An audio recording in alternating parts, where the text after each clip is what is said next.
বন্ধুরা, আবার একটা নতুন রেসিপি নিয়ে তোমাদের মাঝে চলে এলাম। তো এই যে রেসিপিটা তোমাদেরকে দেখাচ্ছি, এই যে এখন এই রেসিপিটা কিন্তু আমি প্রত্যেক দিনই বানাচ্ছি, তবু আমি তুলে ধরছি কেননা এই রেসিপিটা আমার খুব ভালো লাগে বা খেতেও খুব সুস্বাদু হয়, জানো তো। এদেরকে তেলটা হয়ে গেছে, তা এদেরকে তেল হয়ে গেছে। আর এখানে দেখো তেল, পাঁচ ফোড়ন আর তেজপাতা দেওয়া আছে, দেখতে পাচ্ছি। আর এখানে দেখো পেঁপে আলু একটা ডালনার মতো হচ্ছে আর কি।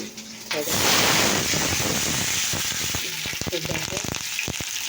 হলুদ দিয়ে দিলাম, এটা নষ্ট হলুদ দিয়ে দিলাম,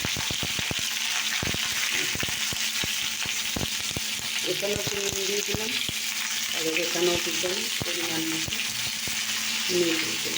এবার নাড়াচাড়া করবো। তো দেখো এটা আমার নাড়া হয়ে গেছে, এবার আমি জল দিয়ে দিলাম। এবার এটা একটু চিনি দিতে হবে, একটু কিছু। আর দেখো এটাকে পেঁপে আলু নাড়ছি, নাড়তে নাড়তে দেখো এবার আমি দেবো জিরে দেবো, জিরে নিরামিষ তাহলে একটু লঙ্কা দিয়ে দিতে দেখো জল হয়ে গেছে। দেখো জল দিয়ে দিলাম, এবার এটা কষা হবে, চিনি গুঁড়ো একটা লঙ্কা গুঁড়ো দিয়ে কষা হবে। এ দেখো উঠছে, এবার আমি চিনি দেবো।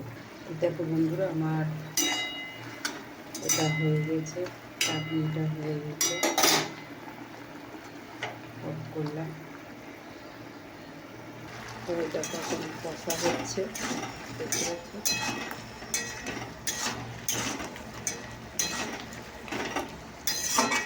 এখন কষা হচ্ছে।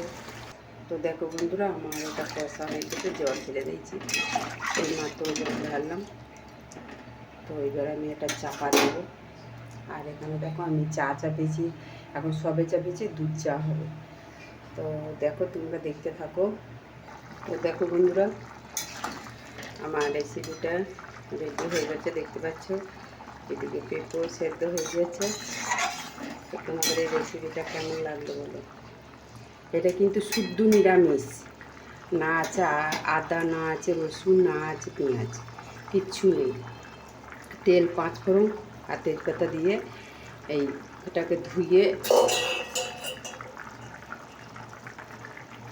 পেঁপে আলু ভালো করে ধুয়ে নিয়ে তারপরে করা হয়েছে, দিয়ে তারপরে তেলে নাড়িয়ে একটু হলুদ নুন দিয়ে একটু নাড়াচাড়া করে একটু জিরে গুঁড়ো, সামান্য এক ফোঁটা লঙ্কা গুঁড়ো, যে যেমন ঝাল বা কাঁচা লঙ্কাও তোমরা দিতে পারো।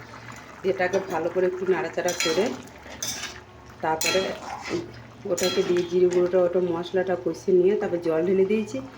জল ঢেলে দিয়ে দেখো এখন আমার রেসিপিটা কিন্তু রেডি হয়ে গেছে। কেমন লাগলো অবশ্যই কমেন্ট করে জানিও।